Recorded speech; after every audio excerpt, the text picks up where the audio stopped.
भगवान शंकर ने उन्हें बामांग में नहीं बैठने दिया, सन्मुख शंकर आसन देना, सामने बैठा कि देवी जी हमने आपका त्याग कर दिया है, आप हमारी पत्नी नहीं हो, और जब पत्नी नहीं हो तो वाम भाग में हम आपको नहीं बैठा सकते। सामने बैठा करके भगवान भोलेनाथ कथा सुनाने लगे। और भगवान भोलेनाथ इसलिए कथा सुना रहे हैं कि देवी सती का जो शरीर है छीड़हीन हो गया है, दुबली पतली हो गई है। भगवान को लगा कि इनका शरीर छीड़हीन हो गया है, इन्हें औषधि की आवश्यकता है, दवा की आवश्यकता है, और इसलिए भगवान भोलेनाथ उनको दवा देने के लिए ऐसी कथा सुना रहे हैं जो दवा का काम करे। ध्यान दें, कथा का भी ऐसा प्रभाव है जो कथा दवा का काम करती है। और भगवान भोलेनाथ माता सती को ऐसी कथा सुनाने लगे जो दवा का काम करे। अरे कहने लगे हरि कथा रसायला, कहने लगे हरि कथा रसायला, कहने लगे हरि कथा रसायला। दक्ष प्रजेश भयउ तेहि काला, दक्ष प्रदेश भयहु तेहि काला, दक्ष प्रजेश भयउ तेहि काला, दक्ष प्रदेश भयहु तेहि काला। कहने लगे हरि कथा रसाला, रसाला का अर्थ होता है जो औषधि युक्त हो। ऐसी कथा भगवान भोलेनाथ माता सती को सुनाने लगे। और उसी समय दक्ष प्रजेश भयउ तेहि काला, ब्रह्मा जी ने दक्ष प्रजापति को प्रजापतियों का नायक घोषित कर दिया। जय जयकार भई, और जो जय जयकार भई, दक्ष को अभिमान हो गया। एक कहावत है मानस की, नहीं असको जन्मा जग माही, प्रभुता पाई जाहि मद नाही। संसार का ऐसा कोई जीव और जीवात्मा नहीं है जिसे प्रभुत्व मिले, पद मिले, और वो अभिमानी न हो जाए, वो बौरा न जाए, पागल न हो जाए। जिसे कोई पद मिलता है वो थोड़ी देर के लिए तो पागल हो ही जाता है। कि देखो, किसी को रूप का अभिमान होता है, किसी को धन का अभिमान होता है, किसी को पद का अभिमान होता है, किसी को संपत्ति का अभिमान होता है, सबके अलग अलग अभिमान होते हैं। कभी कभी तो कोई भक्त अपनी भक्ति का अभिमान कर लेते हैं, हमसे बड़ा भक्ति कोई नहीं। लेकिन ध्यान रहे, अभिमान पाप का मूल है और भगवान का आहार है। यदि आप में अभिमान आया तो पतन निश्चित होगा। क्योंकि संसार वाले जो हैं ये प्रभुता के पीछे ज्यादा भागते हैं। हर व्यक्ति धन दौलत रुपया पैसा बंगला गाड़ी के पीछे ज्यादा भागता है, लेकिन प्रभु के पीछे लोग कम भागते हैं। और जो बिना प्रभु के आपको प्रभुत्व मिलेगा वो निश्चित ही उसका पतन हो जाना है, वो चले जाना है।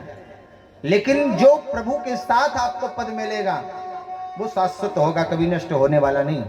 जैसे यदि आप सैनिक बन गए तो रिटायरमेंट के बाद आप सैनिक कहे जाएंगे कि भूतपूर्व सैनिक कहे जाएंगे? हाँ, भूतपूर्व। डीएम बन गए, रिटायरमेंट के बाद भूतपूर्व डीएम बनेंगे। विधायक बने, विधायक के बाद रिटायरमेंट या 5 साल के बाद भूतपूर्व विधायक, चेयरमैन बने, चाहे जो पद मिले। लेकिन अगर हनुमान जी की भक्ति आपने बड़ी श्रद्धा से की और लोगों के बीच में आपकी खूब चर्चा हुई, देखो भैया हनुमान जी के बड़े अच्छे भक्त हैं, एक बात बताओ, क्या इसमें भी रिटायरमेंट होना है? हाँ जी, नहीं होना ना, तो मतलब भूतपूर्व नहीं लगना। भूतपूर्व लगने की झंझट नहीं है। ऐसा पद मिला कि जो कभी हटने वाला नहीं है, टलने वाला नहीं। मीरा ने भगवान की भक्ति करी तो एक एक पद लिखे, और आज भी एक एक पद पे आप जाके देखो तो पीएचडी करने वाले रिसर्च करते चले जा रहे हैं, आज भी उनके पद का पार नहीं मिल रहा है। और ऐसा पद मिला कि फिर पद कभी छूटा नहीं। मीराबाई का स्थान कोई नहीं ले सका, और न कभी मीराबाई के नाम के आगे ये लिखा गया कि भगवान की भूतपूर्व भगवान की भक्ति। कभी ऐसा लिखा गया नहीं। प्रभुता प्रभुता सब भजे, प्रभु को भजे न कोई, जो कोई प्रभु को भजे तो प्रभुता दासी होय। अगर सच्चे मन से आपने प्रभु को भज लिया, प्रभु को पाना चाहा, तो ये तो दासी की तरह आपके पीछे घूमेगी कि हमको अपनाओ, हमको अपनाओ, हमको अपनाओ। ऐसा पद मिलेगा जो हनुमान जी को मिला। हनुमान जी से बढ़िया पद किसी को मिला? हनुमान जी लंका जला के आए, सीता जी ने कहा अष्ट सिद्धि नवनिधि के दाता, बेटा मैं तुम्हें वरदान देती हूँ, आज से अष्ट सिद्धियां नवनिधियां तुम्हारे पास तुम्हारी गुलामी करेंगी। हनुमान जी ने कहा मुझे नहीं चाहिए, दुखी हो गए। मैया सीता ने कहा दूसरा वरदान ले लो, राम रसायन तुम्हारे पास, राम नाम की दवा तुम्हारे पास रही, जिसको ये घुट्टी पिलाओ चकाचक हो जाए, किसी बात की समस्या नहीं रहेगी। हनुमान जी ने कहा ये भी नहीं चाहिए। क्यों? क्योंकि राम नाम की घूटी मैं पिलाऊंगा, लोग मेरी जय जयकार करेंगे, राम नाम को मानेंगे नहीं, इसलिए ये भी नहीं चाहिए। तो फिर क्या चाहिए? बोले सदा रहो रघुपति के दासा। बोले माता जी बस यही हमको दे दो, इस पद से कभी हटाना नहीं, इस पद से मुझे ट्रांसफर लेना ही नहीं, मैं यही पद चाहता हूं कि दास बना रहूं। और सबसे अच्छा पद है। लोग गुरु बनना चाहते हैं, स्वामी बनना चाहते हैं, सखा बनना चाहते हैं, दास कोई नहीं बनना चाहता, मुझे दास बनना है। ऐसा पद पकड़ के बैठो जिसमें जाने का खतरा ना हो, दास बन जाओ, और फिर देखो भगवान की कैसी कृपा। लेकिन समस्या है महाराज, नहीं असको जन्मा जग माही, प्रभुता पाई जाहि मद नाही। प्रभुत्व मिला तो पागल हो गए। और दक्ष प्रजापति ने वही गलती दोहराई, बैर कर बैठे और सारे देवी देवता को बुलाया, तीन को छोड़। सारे देवी देवता आकाश मार्ग से कैलाश के ऊपर से जाने लगे।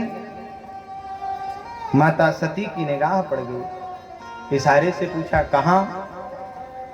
देवताओं ने कहा, देवियों ने कहा देवी जी आपको नहीं पता, अरे आपके पिताजी यज्ञ कर रहे हैं, आप नहीं चलोगी क्या? सती को तो समाचार भी नहीं पता है। सती ने विचार किया अगर कह दूंगी कि नहीं नहीं निमंत्रण नहीं आया है तो अपमान हो जाएगा, इसलिए उन्होंने इशारा किया आप लोग चलो हमारे। और सती भगवान के पास आई, शंकर जी से कहने लगी प्रजापतेस्ते ससुरस्य सांप्रतम निर्यापितो यज्ञ महोत्सवः किल वयं च तत्राशिष राम वामते यदर्थितानि विबुधा व्रजन्ति। देखो माताओं की अक्सर स्वभाव है, मायके पक्ष की ये बुराई सुन नहीं सकती। और जब कभी माताओं को अपने मायके की कोई चर्चा करनी होती है तो कहती हैं जानते हो मेरे पिताजी ने बोलेरो गाड़ी खरीदी, मेरे पिताजी ने फला जगह मकान खरीदा, मेरे पिताजी ने जमीन खरीदी, ये किया वो किया, दुनिया की बात।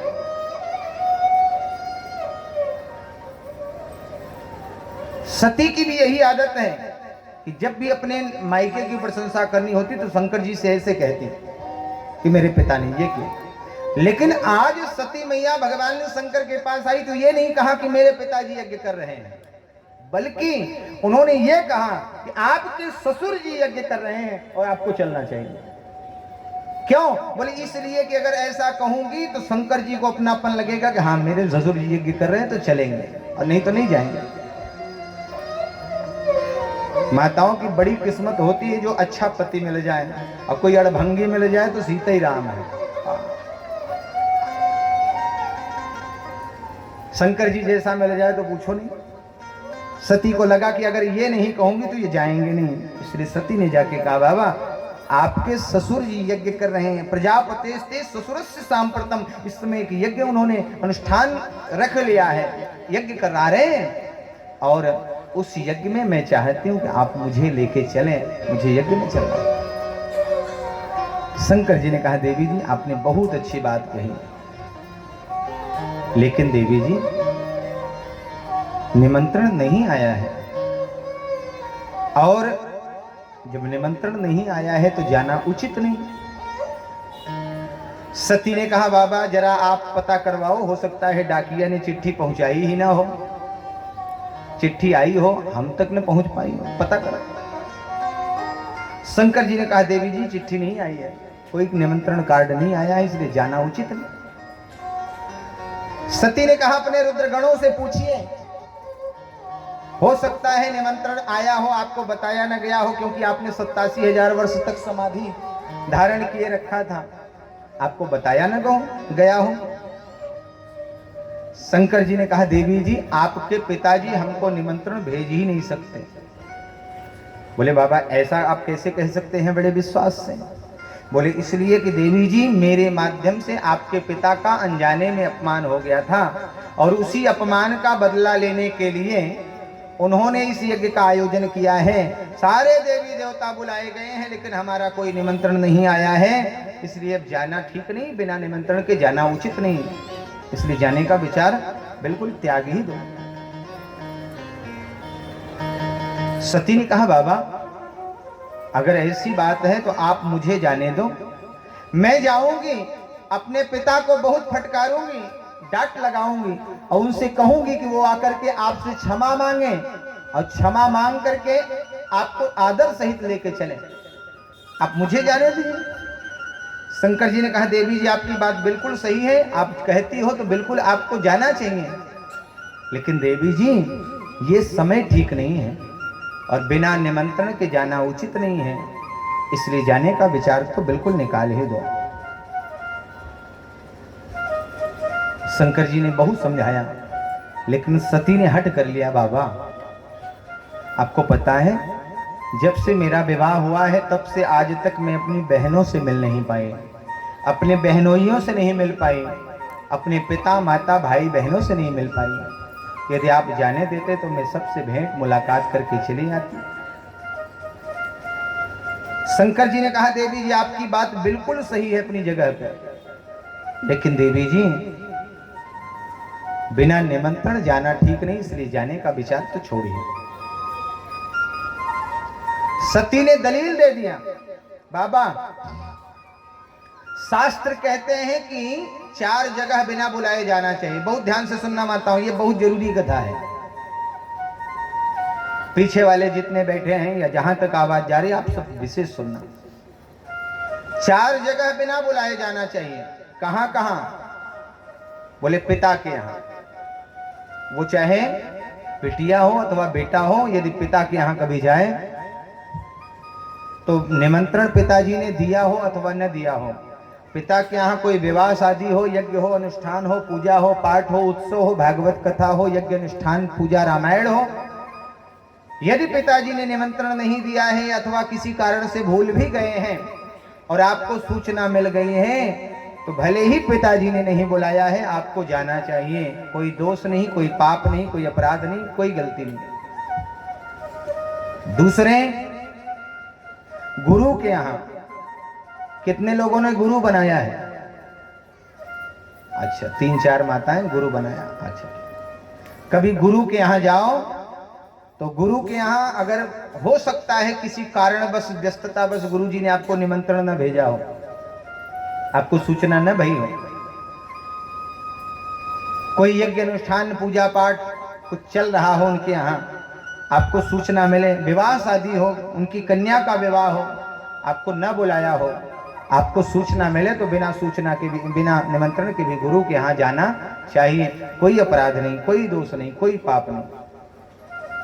सच्चा मित्र हो, कोई अपना सच्चा मित्र हो सकता है आपको निमंत्रण देना भूल गया हो, उसके यहाँ विवाह शादी यज्ञ अनुष्ठान पूजा पाठ कुछ भी हो, कोई आयोजन हो, आपको अगर सूचना मिल जाए बिना निमंत्रण के जाना चाहिए। कोई दोष नहीं, कोई पाप नहीं। और भगवान के दरबार में जहां पर भी भगवान का दरबार लगा हो, यज्ञ चल रही हो, कथा चल रही हो, रामायण कीर्तन हो रहा हो, भगवान का दरबार लगा हो जिसमें, अब यहाँ कितने लोग तो ये इंतजार कर रहे होंगे कि कटैया परिवार ने हमको कार्ड दिया नहीं, हमारा नाम लिख के दिया नहीं, तो हम काहे को जाएं कथा। कुछ लोग तो ये सोच रहे हैं हमारे सामने तो हाथ जोड़ के कहा नहीं कि भैया कथा में आना, तो हम काहे को जाएं। लेकिन इस बात का ध्यान रहे, कहीं पर भी भगवान का दरबार लगा हो, सूचना मिले, भले ही किसी ने ना बुलाया हो, सूचना मिले, जानकारी मिले तो जाना चाहिए। कोई दोष नहीं, कोई पाप नहीं, कोई समस्या नहीं। एक और बात, इन 4 स्थानों पे कभी खाली हाथ नहीं जाना। पिता के पास जाएं, पिता के यहाँ जाएं तो पिता के लिए कोई न कोई उपहार लेके जाना चाहिए, बस फल मिष्ठान कुछ न कुछ। पिता के यहाँ कभी खाली हाथ नहीं जाना चाहिए, वो चाहे बेटा हो चाहे बेटी हो। माताएं सोच रही हैं महाराज अच्छा खर्चा लगा रहा है। गुरु के यहाँ जाओ तो कभी खाली हाथ नहीं जाना, कुछ न कुछ गुरु जी के लिए वस्त्र मिष्ठान फल इत्यादि लेके जाए। मित्र के घर जाएं तो कभी खाली हाथ नहीं जाएं। और शायद ये पूर्व की परंपरा है कि आज भी हम अपने किसी रिश्तेदारी किसी नातेदारों के यहाँ जाते हैं तो कुछ न कुछ लेके जाते हैं कि नहीं, ये पूर्व की परंपरा। सुदामा जी के पास कुछ नहीं था तो 4 मुट्ठी चावल ही मांग के गए, लेकिन मित्र के यहाँ खाली हाथ नहीं जाना। भगवान के दरबार में आए तो खाली हाथ नहीं आए। अब आप सोच रहे हो महाराजवा अपने लिए कुछ मंगाना चाह रहा है क्या? नहीं महाराज, भगवान के दरबार में आए तो कुछ न मिले तो एक तुलसी दल भगवान को समर्पित करें। प्रभु आज मेरा यही उपहार है, आप इसे ग्रहण करें। कुछ न हो तो एक फूल भगवान को समर्पित करें, प्रभु आज मेरा यही उपहार है। कुछ न हो तो 4 दाने लाची दाने ही भगवान के सामने रखे, प्रभु आज का यही मेरा उपहार है, स्वीकार करो। कुछ न हो तो माताओं के पास अपने घर की व्यवस्था है, अपने घर से घी का एक दीपक बना के लाएं, आरती के समय जला के भगवान को दिखाएं, प्रभु आज यही मेरा उपहार है और यही आपको हम दीप दान करके आपको समर्पित करते हैं, यही मेरा उपहार है। लेकिन कभी भी खाली हाथ नहीं आना।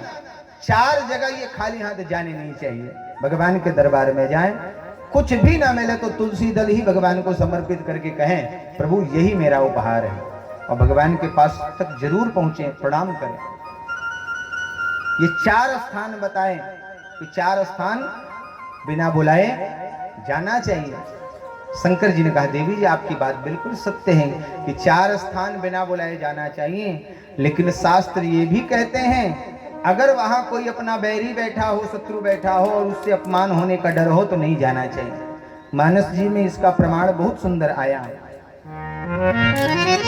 कि यद्यपि मित्र प्रभु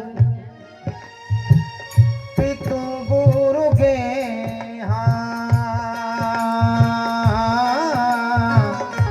जाई अबिनो बोले हूँ न सदेहा। सिया राम जय जय राम राम सिया राम जय जय राम। यद्यपि मित्र प्रभु पितु गुरु गेहा जाई अबिनो बोले हूँ न सदेहा। राम सिया राम जय जय राम। गाइए भाव से हरि बोल। सिया राम जय जय राम। तदपि विरोध मान जह कोई ताहाँ गए कल्याण न होई। राम सिया राम जय जय राम। राम सिया राम जय जय राम। राम सिया राम जय जय राम। राम सिया राम जय जय राम। यद्यपि मित्र प्रभु गुरु गृह गेहा, 4 जगह यद्यपि मित्र प्रभु पितु गुरु गेहा जाइए बिन बोले उन्हें संदेहा। बिना बुलाए भी जाओ कोई संदेह नहीं, लेकिन तदपि विरोध मान जह कोई अगर कोई एक भी वहां पर विरोध मानने वाला विरोधी बैठा है, तहां गए कल्याण न होई। ऐसे स्थान पे नहीं जाना चाहिए, कल्याण नहीं होने वाला। और हे देवी जी, जहां आप जाना चाहती हो वहां तो आपके पिताजी हमारे शत्रु बने बैठे हैं, इसलिए जाना उचित नहीं। जाने का विचार त्याग दो। भगवान शंकर ने बहुत समझाया, माता सती मानने वाली नहीं है। मैया सती कहने लगी, बाबा आप जाने दो, मैं बस जल्दी जाऊंगी, जल्दी आ जाऊंगी।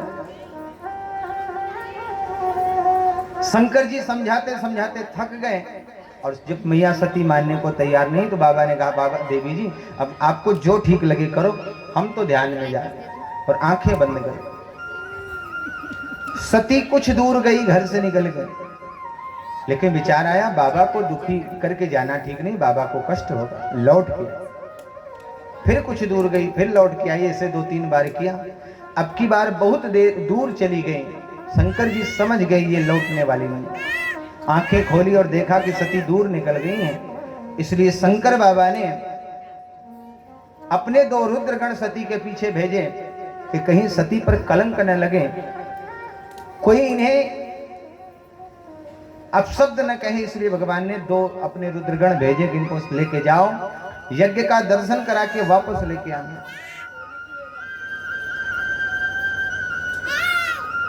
दोनों रुद्रगण सती के साथ चले। देवी सती अपने पिता के यहाँ चली।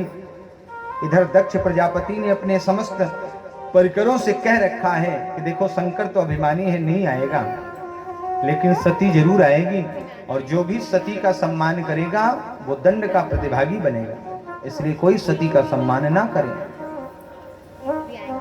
सती के जाने के बाद जो नगर वाले सती के चरणों में गिर पड़ते थे, उनको प्रणाम करते थे, आज सब के सब मुंह फेर के चले जाते हैं। और जिन बहनों से मिलने के लिए सती बड़े प्रेम से भागी भागी गई हैं कि बहनों से मिलूंगी, बहनोइयों से मिलूंगी, उन बहनों ने सती का बड़ा अपमान किया। उन बहनों ने सती को जैसे ही देखा वो कहने लगी, अरे बहना सती, अरे हमने तो सुना था कि पिताजी ने आपके यहाँ निमंत्रण ही नहीं भेजा, फिर भी तू इतनी निर्लज्ज होकर के चली आई, तुझे शर्म नहीं आई, बिना निमंत्रण के चली आई। विचार करना, कोई बिटिया माई के जाए और कोई घर से ऐसे बोल दे तो कोई बिटिया के उसकी आत्मा पर क्या बीतेगी। सती को लगा जैसे किसी ने मुझे तलवार से काट दिया हो। सती को बाबा की वो बात याद आ गई जो बाबा ने कहा था, देवी जी जाओगी अपमान होगा तो आपको बहुत दुख होगा। बहनों ने बात को आगे बढ़ाई। सती, अरे बिना निमंत्रण के तुम बेशर्म बन के चली आई तो साथ में 2 रुद्रगण भी लेके आई, अपने तो खाएगी, 2 लोगों को और खिलाएगी। यहाँ तुझे लज्जा नहीं आती?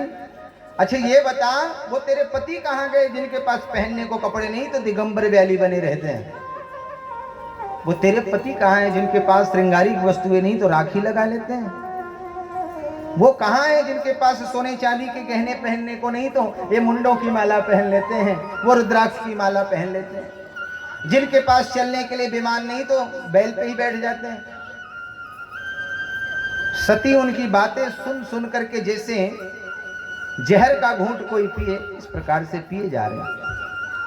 लेकिन बहनों को कुछ नहीं कहा और किसी ने सम्मान नहीं किया। सादर भले ही मिली एक माता, भगनी मिली बहुत मुस्काता। केवल एक माँ है जो आदर से बिटिया से मिली है, बाकी सब ने अपमान किया। माँ का हृदय बड़ा कोमल है, केवल एक माँ ही ऐसा कर सकती है, शायद ऐसा दुनिया में और कोई नहीं कर सकता, केवल माँ कर सकती है। संतान कितने भी अपराध कर दें, एक पल में अगर भूलने का सामर्थ्य किसी में है तो माँ में है। वो कहती हो गया, जो जो हुआ सो हुआ, चल तू पहले खाना खा ले। एक मैंने कहावत सुनी थी, एक बार किसी ने किसी से पूछा कि क्यों भैया खाना खाया? उसने कहा माँ जिंदा है, मतलब जिसकी माँ जीवित होती वो भूखा नहीं रहता, अगर माँ जिंदा है तो भूखा नहीं रह सकता। माँ का हृदय बड़ा कोमल होता है। संसार में आपने बहुतों को देखा होगा जो अपने माथे पे, अपने सिर पे बोझ लेकर के चलते हैं और ढोते हैं, लेकिन ढोते ढोते थक जाते हैं। 1 घंटा ढो सकते हैं, 2 घंटा ढो, जिंदगी भर तो नहीं। कुछ ऐसे भी होते हैं कंधे पे बोझ लेके लोग अपने बच्चों को बिठा करके कंधे पे जाते हैं, लेकिन 10-20 मिनट बाद थक जाते हैं। कुछ ऐसे होते हैं जो अपनी पीठ पे बोझ उठा करके चलते हैं, एक समय के बाद थक जाते हैं। लेकिन माँ ही ऐसी है जो अपने पेट में बोझ लेके चलती हैं और 9 महीने 10 महीने तक भी थकती नहीं है। धन्य है इनका जीवन, प्रणाम है इनको कि यही एक ऐसी हैं। यहाँ हमारी 2 रोटी ज्यादा हो जाए तो हम चिल्लाने लगते हैं भैया आज तो खाना ज्यादा हो गया, उठा बैठा नहीं जा रहा। और माँ का हृदय कैसा है कि 9 महीने अपनी कोख में, 10 महीने अपने संतान को लेकर के ढोती है, थकती नहीं। ऐसन दुनिया में के होई लेके पेट में बोझा ढोई, ऐसन दुनिया में के होई लेके पेट में बोझा ढोई, थक के तनिको ना घबराई, दुखवा हंस के सब सही जाई, थक के तनिको ना घबराई, दुखवा हंस के सब सही जाई, जग में इनसे बढ़ियन कवनो सेवकाई ना मिली, ओ जग में इनसे बढ़ियन कवनो सेवकाई ना मिली, सब कुछ मिल जाई पर दुनिया में माई ना मिली, सब कुछ मिल जाई पर दुनिया में माई ना मिली। कोखिया में खून पियवनी लेके भेटा जात चलवनी। यहाँ बुजुर्ग माताएं भी बैठी हैं।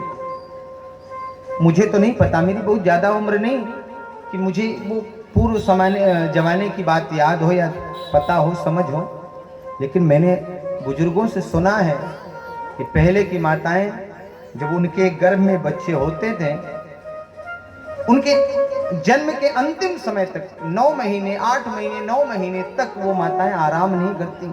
सुबह सुबह उठ के जांत चला करके घर परिवार के खाने भर के लिए वो रोटी बनाने के लिए आटा तैयार कर लेती, धान कूट करके चावल तैयार कर लेती।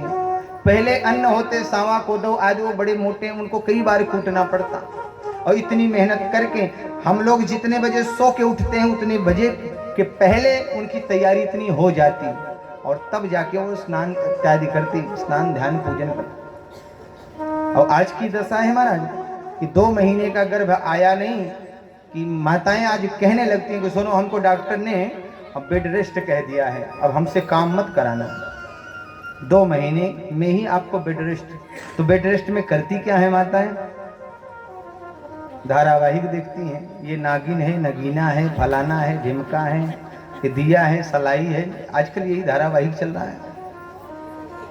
एक तो धारावाहिक है रंजू की बेटियां, हमारे बुआ जी के एक लड़के हैं, वो काम करते तो हमारे पिताजी शाम को खूब देखते।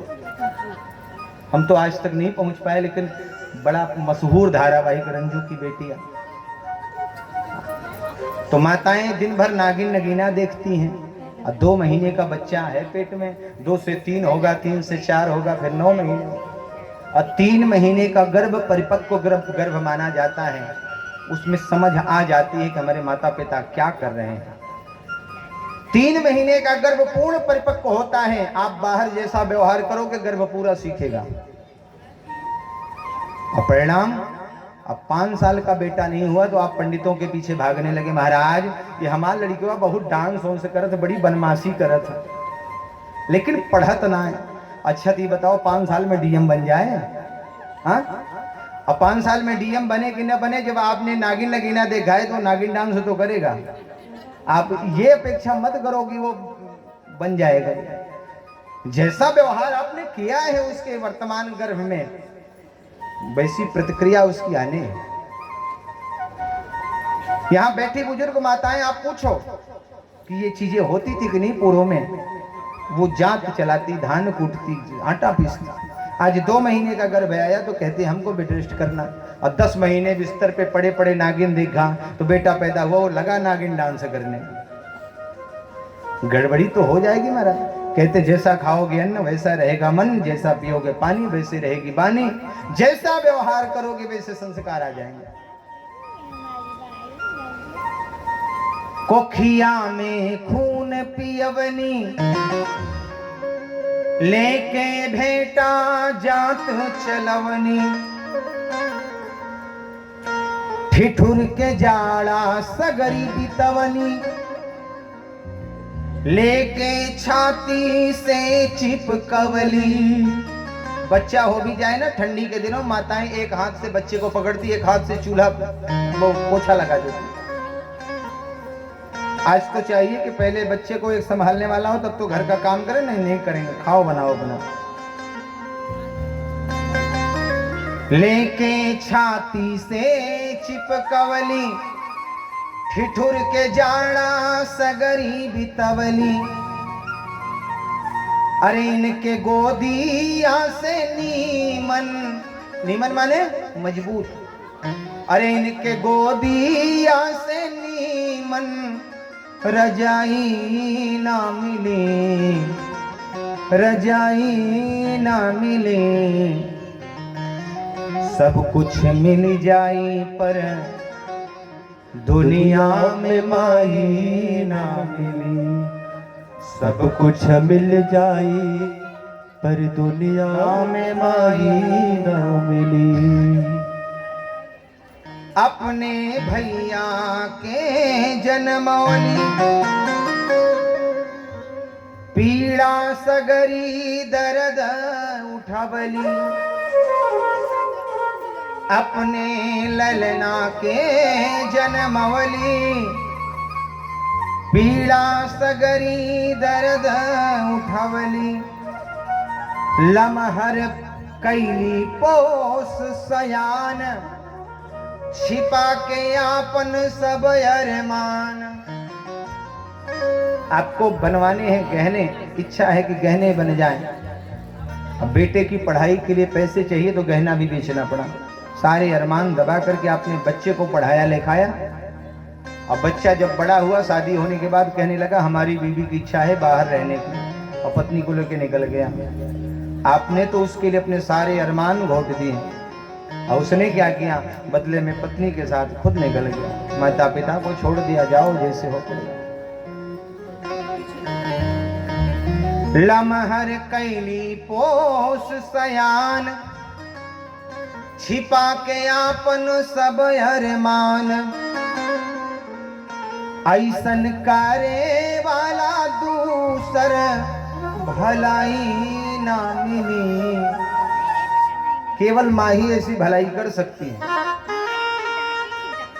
ऐसन करे वाला दूसर भलाई ना मिले। सब कुछ मिल जाए पर दुनिया में माई ना मिली। सब कुछ मिल जाए पर दुनिया में माई ना मिली। सब कुछ मिल जाए पर दुनिया में माई ना मिली। आप मेहनत करके धन दौलत रुपया पैसा चाहे जितना इकट्ठा कर लो, चाहे जितना सामाजिक स्थिति बना लो, समाज बना लो, जीवन में यदि माँ के आंचल का सुख नहीं है, आपका जीवन अधूरा है। मेहनत कई के कितनो रुपया कमैबा, मेहनत कई के कतनो रुपया कमैबा, अचरा के सुख भैया कहतहु न पैबा, अचरा के सुख भैया कतही न पैबा, जिंदगी न होई तोहर पूरा,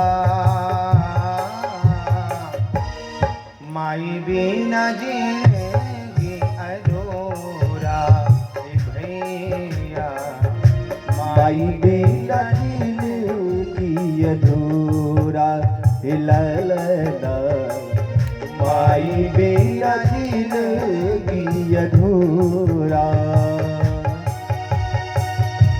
मेहनत कई के कितनो रुपया कमैबा, मेहनत कई के कतनो रुपया कमैबा, अचरा के सुख भैया कहतहु न पैबा, अचरा के सुख भैया कतही न पैबा, जिंदगी न होई तोहर पूरा ललना, माई बिना जिंदगी अधूरा ललना, माई बिना जिंदगी अधूरा।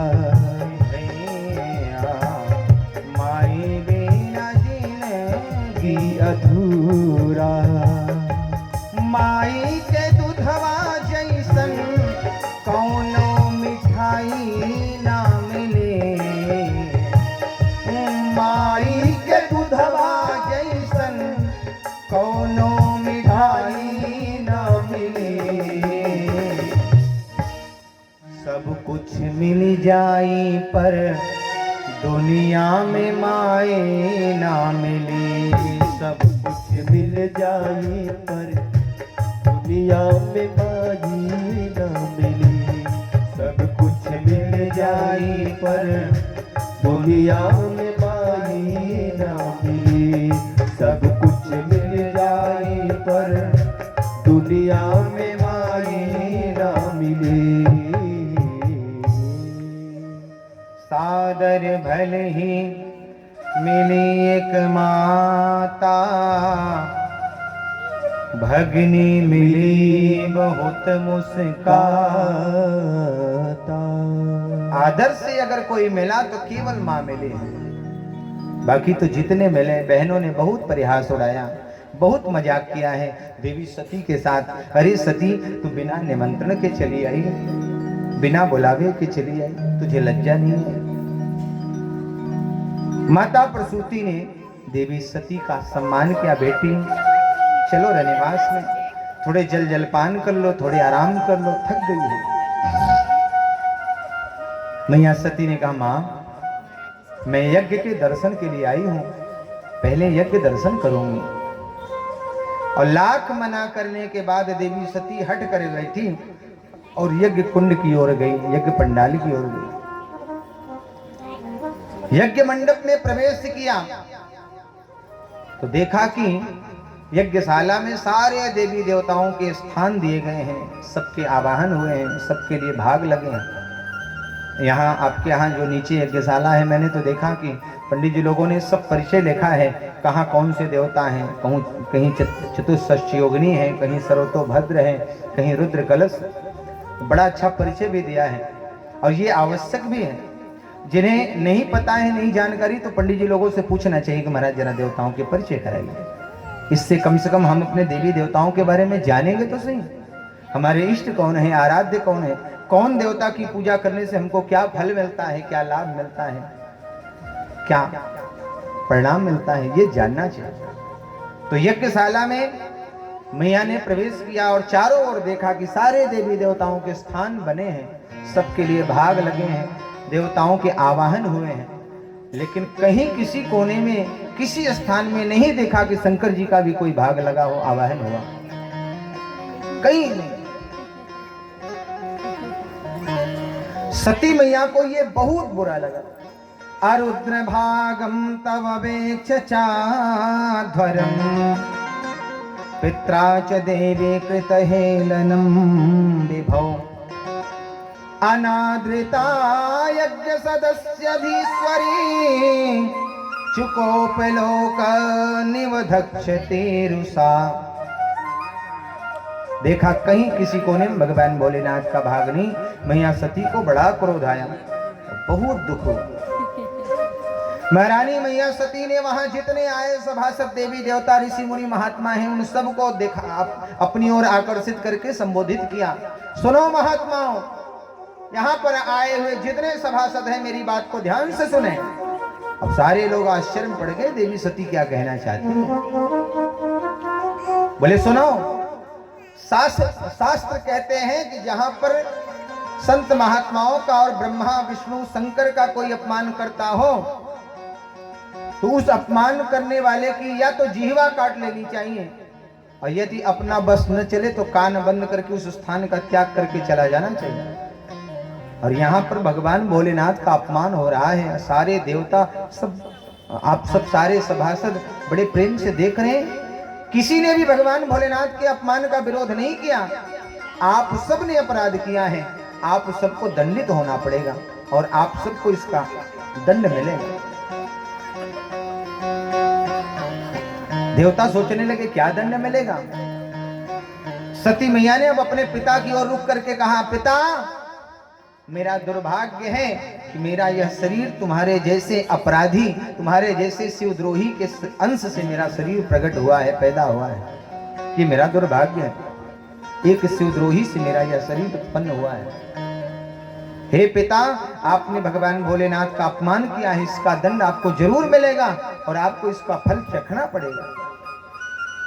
ऐसा कहते हुए मैया सती कहने लगी, जिस यज्ञ में मेरे पति भगवान भोलेनाथ का अपमान हुआ है, मैं उस यज्ञ में अब रह भी नहीं सकती।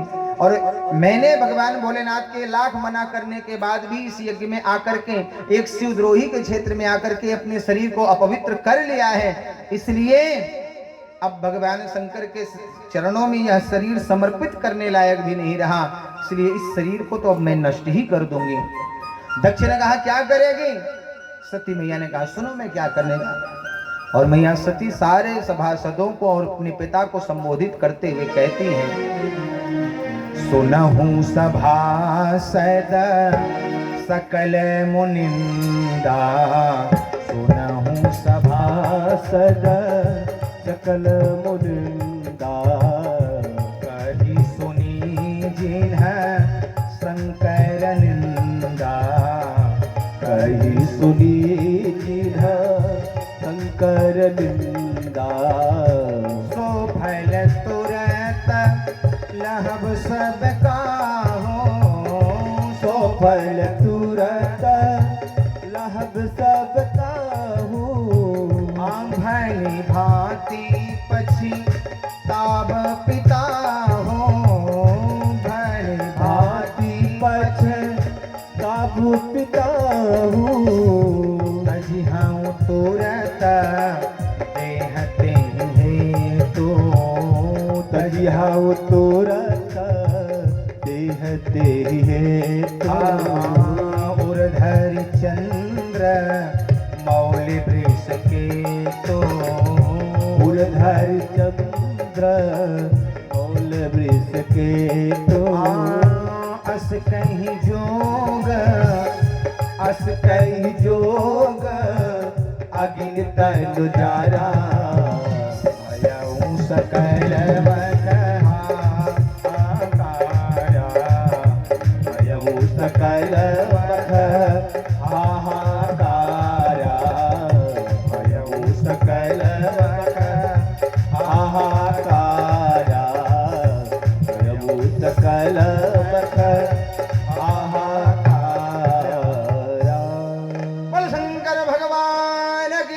जय हो।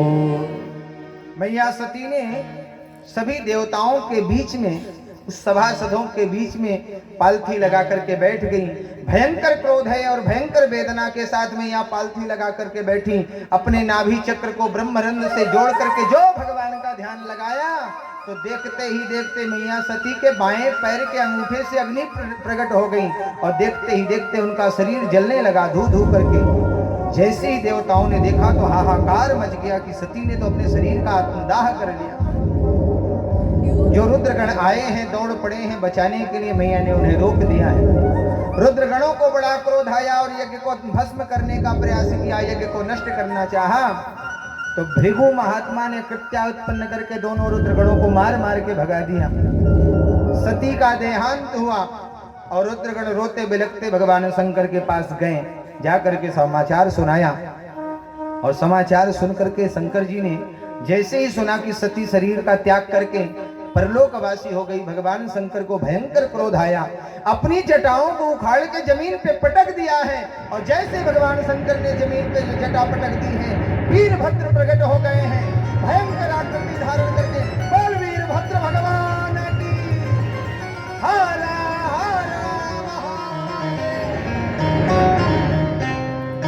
घनघोर गर्जना करते वीरभद्र प्रकट हो गए। भगवान से कहा प्रभु आदेश करें मुझे क्या करना? बोले जा करके दक्ष प्रजापति को समूल नष्ट कर दो। रुद्रगणों को साथ में लेकर के आए वीरभद्र जी, देवी देवताओं को दंडित किया और दक्ष प्रजापति आए तो उनका सिर पकड़ के ऐसे मरोड़ करके यज्ञ कुंड में ही स्वाहा कर दिया। बोल वीरभद्र भगवान की।